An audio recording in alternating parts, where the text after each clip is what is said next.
یہ اللہ کی رحمتوں کا موسم بہار ہے اور اہل ایمان کے لیے کرم نوازیوں، رحمات، برکات اور انوار کا لوٹ سے میلہ ہے، جس میں گناہگاروں کی بخشش و مغفرت کا ساماں ہوتا ہے اور اللہ ماہ سیام کی ہر شب کو گناہگار جہنم کی آگ سے آزاد فرماتا ہے۔ یہ بابرکت مہینہ اپنے دامن میں اتنی برکتیں لیے ہوئے جلوہ گر ہوتا ہے کہ رسول کریم صلی اللہ علیہ وآلہ وسلم نے ارشاد فرمایا، اگر لوگوں کو پتہ چل جائے کہ رمضان میں کیا ہے تو وہ آرزو کریں کہ پورا سال ہی رمضان رہے۔ اتنی برکتیں اور اتنی رحمتیں اللہ نے اس مبارک مہینے کے دامن میں ڈال دی ہیں۔ میں نے جو آپ کے سامنے آیت کریمہ تلاوت کی ہے، اس میں بھی اس مفہوم کو بیان فرمایا گیا کہ اے ایمان والو، تمہارے اوپر روزے فرض کیے گئے ہیں جس طرح تم سے پہلوں پہ فرض کیے گئے تھے۔ یا ایھا الذین آمنوا کتب علیکم الصیام کما کتب علی الذین من قبلکم۔ کیوں فرض کیے گئے؟ وجہ کیا ہے؟ لعلکم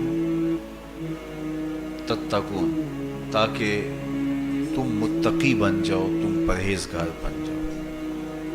تو روزے کی فرضیت کا نتیجہ تقوی کا حاصل ہونا ہے، اتقاء کی دولت کا نصیب ہونا ہے۔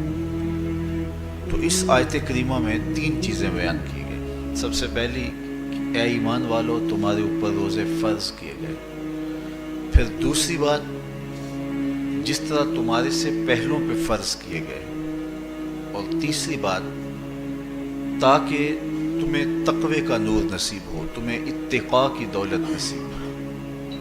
تو ایک تو روزے کی فرضیت کا حکم دیا گیا، اور دوسرا یہ تسلی دی گئی کہ یہ بھوک اور پیاس کی شدت تمہیں ہی نہیں کاٹنا پڑے گی، تم سے قبل بھی لوگ یہ عبادت کرتے رہے ہیں اور وہ اس مشکل عبادت سے تقوی کو حاصل کرتے رہے ہیں، اور تمہیں بھی ہم اس راستے سے تقوی نصیب کرنا چاہتے ہیں۔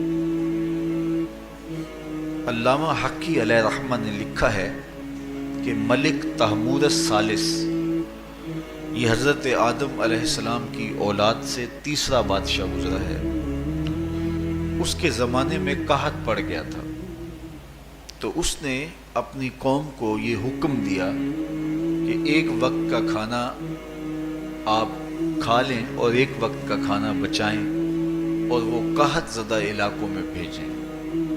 تو قوم نے اس حکم کو بصر و چشم قبول کیا اور ایک وقت کا فاقہ کاٹ کے اپنے ان بھائیوں کے لیے وہ کھانا بھیجتے جو قحط میں مبتلا تھے۔ قوم کی یہ ادا اللہ کو پسند آ گئی اور وقت کے نبی پر وحی کی گئی کہ تمہارے اس عمل کو ہم عبادت قرار دیتے ہیں۔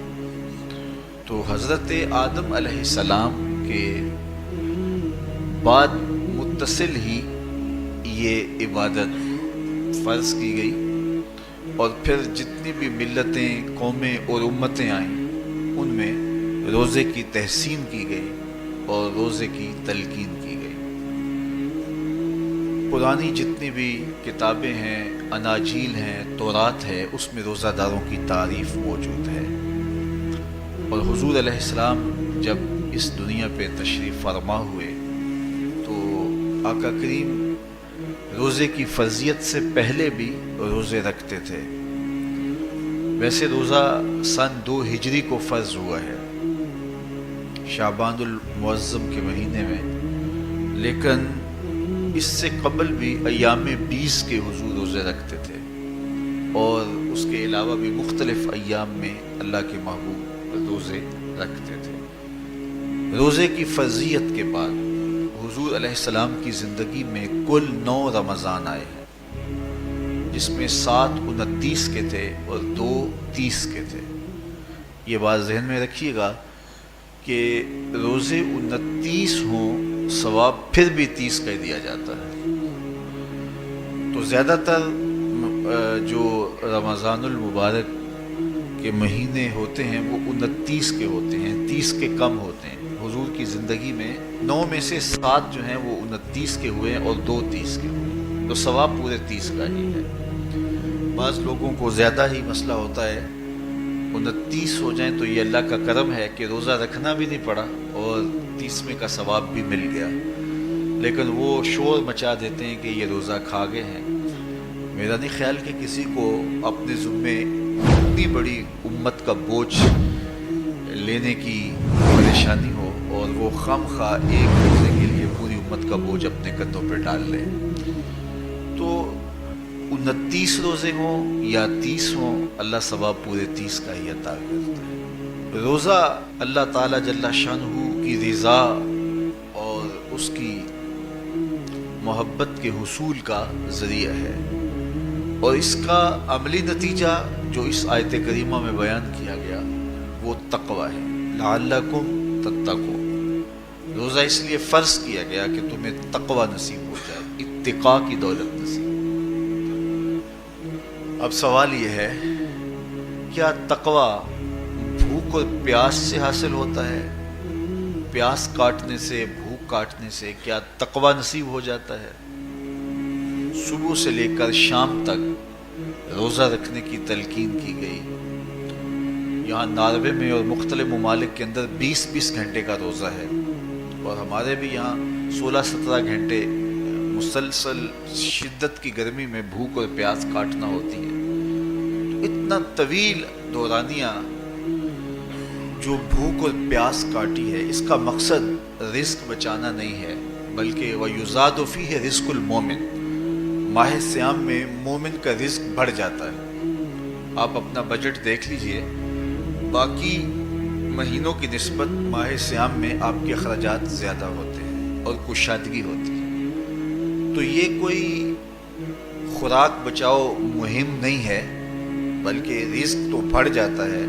لیکن اس کے باوجود 20 گھنٹے، 17 18 گھنٹے پیاس اور بھوک کاٹنا، اس کا کوئی مقصد ہے تو وہ مقصد قرآن نے بیان کیا کہ اس کے نتیجے میں تمہیں اتقاء کی دولت ملے گی، تمہیں تقوی کا نور نصیب ہوگا. سوال یہ کھڑا ہوا، کیا بھوک اور پیاس کاٹنے سے تقوی مل جاتا ہے؟ تو اس کو سمجھنے کے لیے ایک مختصر تمہید سمجھنا ہوگی، اور وہ یہ کہ ہمارے 2 دشمن ہیں جو ہمیں جادہ مستقیم سے ہٹانے کے لیے دن رات کوشاں ہیں. ایک شیطان اور دوسرا نفس. یہ 2 دشمن ہیں جو ہماری متاع عمل، ہمارا خلوص، ہماری للہیت، ہمارا باطن لوٹنے کے لیے ہر وقت مستعد اور فعال رہتے ہیں. اب ان 2 دشمنوں سے ہمارے تنہا ناتواں وجود کا مقابلہ ہے، اور یہ ان میں سے جو بڑا دشمن ہے وہ نفس ہے. کیونکہ شیطان نے جب انکار سجدہ کیا تو ہم تو یہ کہتے ہیں کہ ہمیں شیطان نے بہکا دیا، لیکن شیطان نے جب انکار سجدہ کیا اور خود بہک گیا تو اس وقت کوئی دوسرا شیطان تو نہیں تھا جس نے شیطان کو بہکایا، وہ نفس تھا جس نے شیطان کو شیطان بنایا. اس نے اندر سے کہا انا خیر منہ، میں بہتر ہوں. تو یہ انانیت جو تھی، انا خیر منہ، اس نے اس کو بہکایا. تو شیطان کو شیطان بنانے والا نفس ہے. تو نفس شیطان سے بھی بڑا دشمن ہے. ایک بزرگ تھے، وہ ساری زندگی اپنی زبان پہ انا کا لفظ نہیں آنے دیتے تھے. اس مفہوم کو بیان کرنا ہوتا تو وہ با الفاظ دیگر بیان کرتے. میں کا لفظ، انا کا لفظ وہ اپنی زبان پہ ساری زندگی انہوں نے جاری ہی نہیں ہونے دیا. کہتے تھے اس لفظ نے شیطان کا بیڑا غرق کر دیا، تو میں یہ لفظ زبان پہ آنے نہیں دوں گا. اچھا، بندے بھی بڑے عجیب ہوتے ہیں. کسی نے کہا لو ان کی زبان پہ یہ لفظ آتا کیوں نہیں، میں جاتا ہوں اور ان کی زبان پہ یہ لفظ آئے ہی آئے. چلے گئے. بزرگ تشریف فرما تھے، نماز کا وقت قریب ہو رہا تھا. حضرت ایک مسئلہ پوچھنے آیا ہوں. کہا پوچھیے.